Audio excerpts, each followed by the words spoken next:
సొంత ప్రతాపం కొంత ఉంటే జబ్బలు ఎంత చరుచుకున్నా ఒక అందం. అరువు బలం మీద ఆధారపడి అంతా తమ ప్రతాపం అంటేనే వికారం. మొదటికే మోసం వచ్చినా మూడోసారి మహాప్రసాదమని మురిసిపోతున్న ప్రధాని మోదీ గురించి కాదు, ఉట్టిని మాత్రమే కొట్టి స్వర్గం దక్కిందని సంబరపడుతున్న బాలక్ రాహుల్ గురించి. పొత్తు ఉంటే ఉండొచ్చు కాని అయోధ్యలో గెలిచింది తను కాదు, తన పార్టీ కాదు. అయినా అద్వానీ ఆరంభించిన రామాలయ ఉద్యమాన్ని తాము అయోధ్యలో ఓడించామని రాహుల్ గాంధీ చెబుతున్నారు. అదే మాదిరిగా ఇంకో 3 ఏళ్లలో గుజరాత్లో కూడా బీజేపీని ఓడిస్తామని సవాల్ చేస్తున్నారు. ఉద్యమ స్థలంలో గెలిచినట్టే మోదీ స్వరాష్ట్రంలోనూ గెలుస్తామని ఆయన ఉద్దేశం కావచ్చు. గుజరాత్లో ఆ కర్తవ్యం నెరవేర్చే మిత్రపక్షమేదో.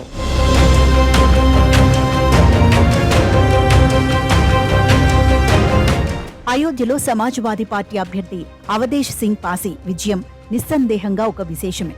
ఉధృతంగా ఉన్న భావావేశాన్ని కాదని నిత్య జీవన సమస్యలు పైచేయి అయిన ఎన్నికాది.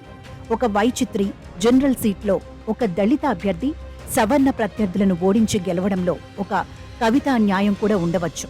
కాని అయోధ్య అన్నది రామాలయ ఉద్యమంలో కీలకమైన స్థలం, గమ్యం తప్ప అదే సర్వస్వం కాదు.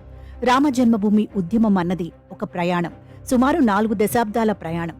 దాదాపు దేశమంతటా ఆ ప్రయాణం సాగింది. దాని ప్రభావాలు, పర్యవసనాలు దేశమంతటికీ వ్యాపించి ఉన్నాయి. అయోధ్యలో బీజేపీ ఓడిపోయినంత మాత్రాన ఆ ఉద్యమం ఓడినట్టు కాదు.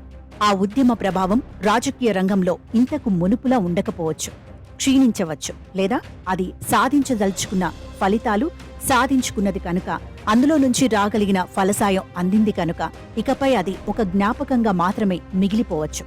భావావేశాలు ఉపశమించవచ్చును కాని భావాలు మిగిలే ఉంటాయి, లోపలికి ఇంకి ఉంటాయి. సమాజం ఆలోచనల్లో, ఎంపికల్లో, వ్యవహార సరళిలో అవి పని చేస్తూనే ఉంటాయి. రేపు మధుర, కాశీ స్థలాల్లో అదే రకమైన ప్రయత్నాలు మొదలైతే అయోధ్య జ్ఞాపకం కూడా దానికి ప్రేరణ అవుతుంది.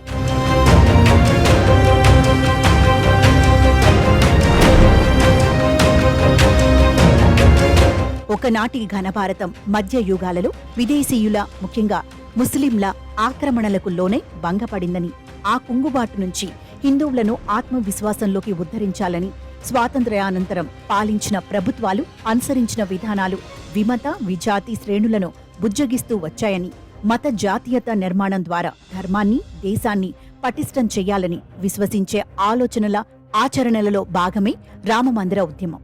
బాబ్రీ మసీద్ విధ్వంసం కాని, ఆ స్థలంలో నిర్మితమైన నూతన రామాలయం కాని గాయపడిన జాతి గౌరవానికి జరిగిన ప్రతిన్యాయంగా ఆ ఉద్యమ శ్రేణులు భావిస్తాయి. బాబర్ ద్వారా ఒకనాటి రామజన్మభూమి ఆలయం ధ్వంసమైందన్న వివాదం చరిత్రకు, పురాతత్వ శాస్త్రానికి సంబంధించింది. కాగా ఆధునిక కాలంలో వలస ఆలోచన విధానం, సామ్యవాదులు, ఉదారవాదుల వల్ల భారతీయ భావధార, సంస్కృతి అణగారిపోతున్నాయని, విమతస్థుల నుంచి మెజార్టీ మతస్థులకు ప్రమాదం పొంచి ఉందని తీవ్ర జాతీయవాదం అనుకుంటోంది. ఈ చారిత్రక సమకాలిక కథనాలు సమన్వయంతో సాగి ఆ ఆలోచనలకు విస్తృతమైన మద్దతు కూడగట్టాయి. ఇంకా అనేక ఇతర అనుబంధ కారణాలు కూడా పనిచేసి 1984లో 2 లోక్సభ స్థానాలు మాత్రమే గెలుచుకున్న బీజేపీని 2014లో 282 స్థానాల విజయానికి చేర్చింది. ఇప్పుడు ఈ స్థానాలు దిగువకు పడిపోయినంత మాత్రాన దేశమంతటా ప్రజలలో జీర్ణించుకుపోయిన ఆలోచనలు పల్చబడినట్టు కాదు.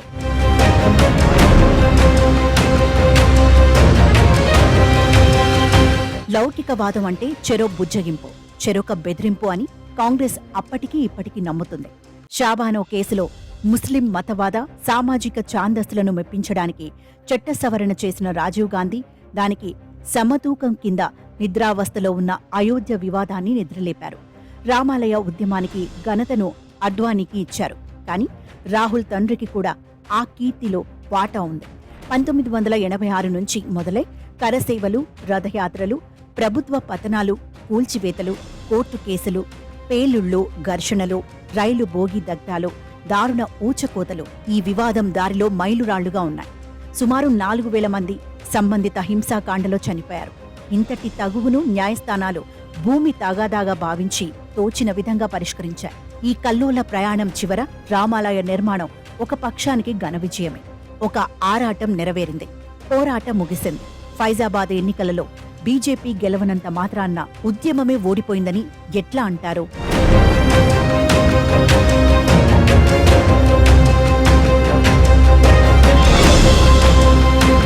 రాహుల్ గాంధీ ఏదో పొరపాటు మాట్లాడాడని కాదు, పొరపాటు అవగాహనతో ఉన్నారన్నది సమస్య. ఎన్నికల విజయాలు సైద్ధాంతిక విజయాలని, తాము అధికారంలోకి రావడమే ప్రజలకు విముక్తి అని ఆయన అనుకుంటే ఇప్పుడు పెరుగుతున్న జనాభిమానం ఎంతో కాలం నిలవదు. కొద్దిపాటి విజయాలని అతిగా ఊహించుకొని ప్రగల్భించడం రాజకీయాలలో వివేకం అనిపించుకోదు. మోదీ పరివారం తనను పప్పు అని గేలి చేసినప్పుడు, పప్పులాగా ఇప్పుడు బాలకుడని తీసి పారేస్తున్నప్పుడు నిజంగానే బాల్య చాపల్యంతోనూ రాహుల్ గాంధీ ఉన్నారేమో అనిపిస్తోంది. పిల్లవాడేమీ కాదు, సాంకేతికంగా చూస్తే యువకుడూ కాదు. కాని రాహుల్ గాంధీలో పరవళ్లు తొక్కే ఉత్సాహం ఉన్నమాట నిజం. ఆ ఉత్సాహం కొన్నిసార్లు అత్యుత్సాహంగా వ్యక్తమై వెక్కిరింతలకు ఆస్కారం ఇస్తోంది.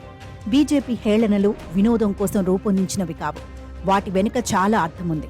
అసమర్థుడని చెప్పడానికి పప్పు అన్న మాటను ఉపయోగించారు. ఇటీవలి రాహుల్ను చూశాక ఆ మాటకు కాలం చెల్లిందని అర్థమైంది. అందుకే కొత్తగా అపరిపక్వుడనే అర్థంలో బాలక్ను ప్రయోగిస్తున్నారు. ఆయన ఆలోచనలు, మాటలు ఇట్లాగే కొనసాగితే మోదీ కాదు, ప్రజలు కూడా ఆయనను బాలకుడనే అనుకుంటారు.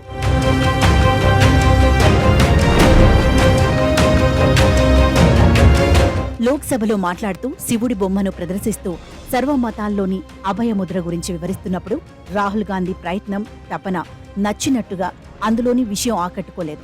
మతాలకు, ముఖ్యంగా హిందూ మతానికి తాను వ్యతిరేకిని కాదని చెప్పుకోవడంతో పాటు మత బోధనలలో నుంచి హింసాద్వేషాలను వ్యతిరేకించడమనే చట్రంలో ఆయన మాట్లాడారు. ఇంతగా ప్రయాసపడి ప్రసంగం చివరిలో మాట్లాడిన మాటలు ప్రభుత్వ పక్షానికి ఆయుధాలు అందించాయి. రాహుల్ తప్పుగా మాట్లాడారని కాదు, ప్రత్యక్ష ప్రసారాలు చూసిన వారందరికీ తెలుసు. ఆయన హిందువులందర్నీ హింసావాదులు అనలేదు. హిందువులమని చెప్పుకునేవారు హింసను ఆచరిస్తున్నారంటూ తాను ఆ మాటలను బీజేపీని, ఆర్ఎస్ఎస్ను దృష్టిలో పెట్టుకుని అంటున్నానని చెప్పారు. ప్రకటనలో వివాదం తొంగి చూస్తున్నప్పుడు ఆ మాటల చివరిలో ఉన్న వివరణను ఎవరు పట్టించుకుంటారు? రాహుల్ హిందువులను అందర్నీ ఉద్దేశించి ఆ మాటలు అన్నారన్న వాదన బిగ్గరగా వినిపించసాగింది. అనుభవజ్ఞుడైన, పరిపక్వత కలిగిన నాయకుడు తప్పుగా మాట్లాడకపోవడమే కాదు, తప్పుగా వ్యాఖ్యానించడానికి ఆస్కారం కూడా ఇవ్వకూడదు.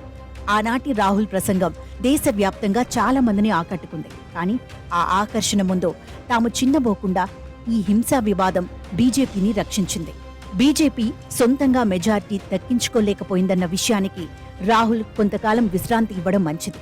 దానిమీద ఇప్పటికే చాలా మాట్లాడారు. ఇక చాలు. కాంగ్రెస్, ఇండియా కూటమిలోని ఇతర పక్షాలు ఈ ఎన్నికల్లో నిరూపించిన విషయం ఏమిటంటే నరేంద్ర మోదీని బలహీనపరచడం అసాధ్యమేమీ కాదని, తన విజయం బేషరతుదేమీ కాదని, తాను అజేయుడేమీ కాదని నరేంద్ర మోదీ కూడా తెలుసుకుని ఉంటారు. తమ విజయాలను మరింత ముందుకు తీసుకుపోవడానికి ప్రతిపక్ష కూటమి తన అపజయాన్ని అధిగమించడానికి మోదీ ప్రయత్నించాలి. ఎవరు పొరపాట్లు చేసినా అవి వారి అవకాశాలను దెబ్బతీస్తూ పోతాయి. ద్వేషపు సంతలో ప్రేమ దుకాణాన్ని తెరుస్తున్నామని చెప్పిన రాహుల్ గాంధీ జోడో యాత్రలలోనూ, పార్లమెంటులోనూ, ఎన్నికల ప్రచారంలోనూ మెరుపు ప్రచారం కాకుండా క్షేత్రస్థాయిలో తమ పార్టీ యంత్రాంగం చేత సామరస్య, సోదరత్వ కృషి చేయించాలి. రాహుల్ నీతి వచనాలు ఒక తీరుగా, కాంగ్రెస్ నేతల ఆచరణలు మరొక రీతిగా ఉంటే బాలక బిరుదు పోయి ద్వంద్వత్వ విమర్శలు ఎదురవుతాయి. ఇప్పటికే రాహుల్ మాట, కాంగ్రెస్ చేత గురించిన ప్రచారం ఢిల్లీలో బలంగానే మొదలైంది.